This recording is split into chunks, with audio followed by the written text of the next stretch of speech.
Welcome back, Guys in Jerseys podcast number 3. This first segment we'll be talking about college basketball. Colin, it's been a crazy college basketball season. Absolutely. Pretty much dominated by one team, though.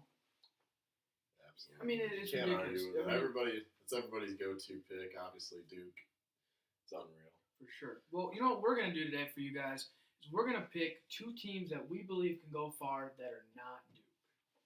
All right, Colin, you want to get off with your first team? Yeah, absolutely. The first team, other than Duke, that I'd have to pick is going to be Gonzaga. Obviously, they're always up there. They're always all around a great team. They've already beaten Duke once, and they really controlled that whole game when they played them. It's just if they can keep it up during March in that tournament and see if they can't make a run. But I definitely think they have the players too. What else? You want to move on? I'll move on to mine. My first one's Kentucky. They're getting better. They're young. Cal's really getting them starting to play good. I mean, he's probably a top 5 coach in college basketball. P.J. Washington's leading them. Keldon Johnson, those two guarding the way. They're averaging 30 points together. And they had a 10-game winning streak before they lost to LSU on a buzzer beater. And they have number 1 Tennessee. In my big prediction, I think they're going to blow out Tennessee tomorrow. Well, obviously you said that was your first pick. That's my other pick to make it. Kentucky, I like the way they play. I mean, I watched them. They beat North Carolina. They've been up there. They've had some big wins. Big win tomorrow against Tennessee, I think. That's what I see coming. Tennessee's a great team. You can't argue that. But I just feel like none of those players have ever been up in that situation in March. I mean, they're all older, juniors and seniors. They're older, but they've never had They've had a lot of close games, too, this year. Yeah. And they've never had that. To Kentucky. They've never had that run in the NCAA tournament, so they don't really know what to experience when you get to that. Unlike, Kentucky's always making runs, so Cal's going to have them ready to go. Gonzaga's always up there. Duke, these teams that are good in the regular season, they actually transition over. Like, the Virginias have always been up here in the regular season. Not last year. They got beat. I'm saying in the regular season, they've always had a great team, but they can never make that run. But that's what I see Tennessee doing, kind of they might end up with a 1 seed. I can see that happening, but I don't see that. I think there's going to be a lot of teams actually slipping, just like we'll talk about it now. I think there's a lot of teams going to slip. I think Michigan will start slipping, a little bit. I mean, we've already seen Michigan State slip early. They already just lost it. I mean, they're coming off 3 straight losses. They finally bounced back. What does Michigan State do? I mean, they've been an early slip. Kansas has obviously been an early slip. I mean, I feel like there's going to be a lot of movement like the last month that we have here. That were teams, I think, like a team like Nevada maybe start to slip. A team like Purdue, you know what I mean? Teams like that, they're going to probably start to slip. Absolutely. Purdue actually lost early and often, and all of a sudden, now they're Carson Edwards kind of like Villanova. Villanova was losing early. Now they're kind of playing better. But my other pick to make a large, long run in the NCAA tournament is Marquette. I believe that they could go very far. They're a team that's kind of come out of nowhere this year. They're a top 10 team. They're led by Marcus Howard. The kid is a walking bucket. He's a walking bucket. The kid can score early and often, and that's what you need to make a run in the tournament. A guy like that. He's a junior. He may only be 5'11", but it does not matter. He can get buckets. Absolutely. Can't argue Marquette's going to be a good team. They've had some good teams in the past, and obviously they got Marcus Howard. We're really highly touted on him. I think this is a team that's going to go very far. I mean, if you look at everybody in all the teams, they have the skill set on their team to make a run. I think they're the best. Yeah. I mean, they can definitely make a run. They could beat probably every team but Duke and maybe like Kentucky. You know what I mean? But I think they will go far in my opinion. I can see it, but I just think that.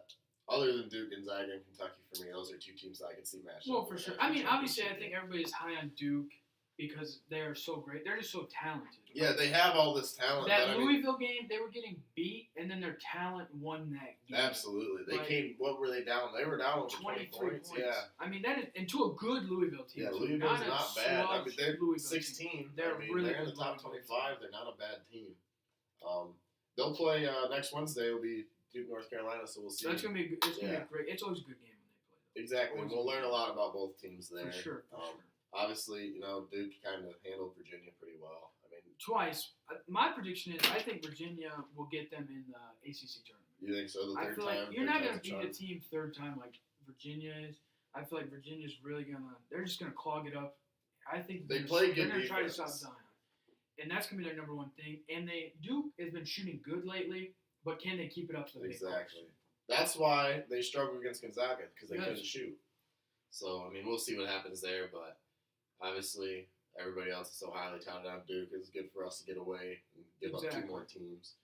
Since you talked about Marquette there, you want to.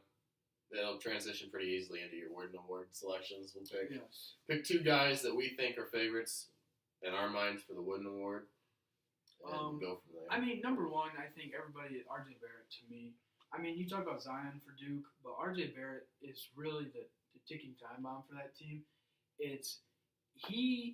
I feel like Duke will go as far as he wants them to go, because, just on the fact that he can shoot. Absolutely. Zion I think is so kind of dimensional. everybody's so high up on Zion just because he's like an athletic freak, Exactly. you know. But when you actually analyze the games, RJ Barrett's a better player. For sure. And I think RJ Barrett, if I had the number 1 pick in the draft, that's who I would take. Well, I mean, you look at Zion obviously because of the athletic ability, which is And crazy. I mean, he's just 6'8", he's and so what is he? explosive. He's 280, like 290. 285, yeah. He's so explosive, but I think if you're RJ Barrett, he's 6'7". He's a 6'7" guard. Yeah. Like, he's averaging 22 points, 7 rebounds a game. He is one of those guys that he's kind of like the Scottie Pippen to Michael Jordan, kind of. But I exactly. believe he's a better player than Zion. And I think overall. that he will have a better NBA career, too. Well, I think the other thing with Zion is he can take over games. Like, he took over that Louisville. Absolutely. Just out of how explosive he was. But I feel like if Duke gets into like a real grummy game, like say North Carolina gets to a tough game and they need shooting, RJ Barrett's gonna be able to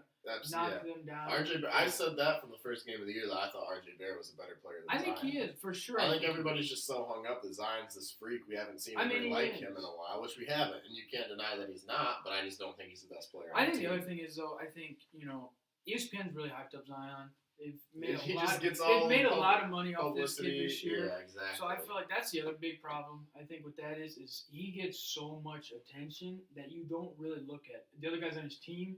Like Cam Reddish came out big in that Louisville game. Cam Reddish is another great player. That Florida State game, he had that 3 that won the game. I mean, so it's so hard to believe that they have 3 top 5 picks, but one of them gets talked about the most. Yeah, it makes the other 2 seem like they're not. Exactly. They're just average players, which that's what's nuts. But I'm gonna go ahead and I like RJ Barrett too as one of my picks. For sure. Obviously, it's undeniable.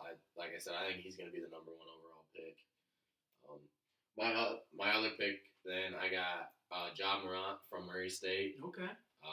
Averaging a double-double with 24 and 10 assists. Adding argue. 5.5 rebounds there. He's pretty much is Murray State. They had 20-4, not a bad record. If they end up, knocking off some good teams, maybe not lose the rest of the year, I could see him being a pick just because he is that team. Well, for sure. And he's I think the whole reason. they're a smaller team that can make a run, too. They are a pretty good team. I think they're going to win the Ohio Valley Conference. I don't see why they wouldn't. So, they should get a bit in there. You know how that goes. Yeah. So, I also think this is top 5 talent for this year's draft, too. I think so, too. He's a baller. Mm-hmm. Just exactly. How he's averaging a double-double in college with assists. He's kind of like a Trae Young, if you kind of think about it. I don't know. I don't think he really shoots as many threes, probably. Not quite as much, but he's kind of the same. Like he's a little bit taller, but he's kind of like that same. Like he's just a walking bucket. Yeah, absolutely. And he's got like 10.2 assists to lead the nation. I think the next closest is like 7.5. That's so ridiculous. That's just making everybody on your team better too, as well. So that would be my 2 picks, RJ and Ja. So. What do you got for your second pick? My second pick is Marcus Howard, dude, for Marquette. Yeah. This kid is a walking bucket. I just think you look at the Wooden Award is for the most valuable player, and they're a top 10 team. So if you look at it, and you can say, Duke, they're so talented. I feel like that's another reason, obviously, why they're great. But if you look at like a Marquette, like a team like Marquette with Marcus Howard, he put up like 36 a few nights ago, like it was nothing. So if you're talking about the Wooden Award for value of a team, and the best player in college basketball, he definitely is up there. I just think he, to me, he's a guy that he's a game changer. And if they go on a run late, which I think they will, he will be a guy that I think will slowly start moving up to watch this kid. I think, obviously he wasn't one of my 2 picks, but take your scenario there. If those come down to the final 2 and Marquette finishes as a top 10 team, I think that Marcus Howard would get my nod over RJ Barrett. Or even Morant if they're both in it. For sure. Because RJ Barrett, he's a great player, you can't deny it, but he doesn't need to be the man. Exactly. He can hand it off. Like Marcus Howard, Ja Morant, both of those guys have to be the man night in and night out. Well, I could also see it kind of like, is, you have Zion or RJ Barrett, and you're thinking about them. I could feel like they just don't give it to either of those two. You couldn't choose, so we choose someone else. Yeah. Which, I mean, would kind of suck for the game, but then on the other hand, you feel like, wow, they're both really good. You can't both give them the award. Yeah, So you're just exactly. like, you might as well give it to somebody else. So besides our 2 picks, I mean, there's a lot of talent on this list we got. I mean, Ethan Happ from Wisconsin's a baller. I mean, he didn't play too well against Michigan State. And that's the same thing I was going to touch on with Carson Edwards. Carson Edwards is an absolute bucket, but the 2 times they played MSU, he's been absolutely shut down. So it's like, these guys are great players, but when they got that big competition and they don't really step up. Someone that did, though, their team struggling, Romeo Langford. I like this kid. Yeah, I think he's really good. 6'6" freshman. I think he's got some pro potential. He's going to be a lottery pick, I believe. Absolutely. I'd like to see him, just from watching him a little bit this year, maybe stay another year and get a little bit better before trying to jump right into the league. But it's not going to happen. That doesn't happen It's not going to happen. Absolutely not. I mean, the only thing I have to say about him is the shooting's not consistent. Exactly. But I feel like this draft is going to be a draft where the shooting is very not consistent. Yeah. I mean, you got that all the way through. Zion, yeah. Langford, like guys like that, where the shooting is not great, but they're so athletic enough that they could play in the NBA and get buckets. Absolutely. So, yeah, that's really, I mean, that's like one of my sleeper picks. If Indiana was doing better, I'd like Romeo Langford. If Carson Edwards could if he wouldn't have had such terrible games against those good opponents, I think he'd be up there. I think another guy to look at is Luke May from North Carolina. He's been there a while, and he's been. He's a senior. They're a top 10 team. And he's been the last 2 years. They come out and they beat Duke. Could you imagine how? And he had a great game. I mean, I know he has. he jumped right up. He's not played like good in like big games, but I can foresee him playing great this second half of the year and just tearing it up. I think he's kind of just somebody you don't really hear about too often. I mean, you heard about him 2 years ago. If you think about you haven't really heard about North Carolina much this year. It's been it's been the Duke. Yeah, the Duke train. They're kind of just stealing the show on basketball, so nobody else is getting that hype. For sure. So, yeah, but I think this draft class has the opportunity to be very special. I think there's a lot of special players. I think that there's a lot of players that might come in right away and make an impact. Yeah, so for sure. That'll be interesting. But, we're getting into the nice swing of college basketball here. Next month is fun part. It's going to turn up a lot, so it'll be fun to watch. See how our predictions end up. So, telling you, Marquette's going to go far. They'll be a Final Four team. We'll be looking here in a few months. See how we turned out here.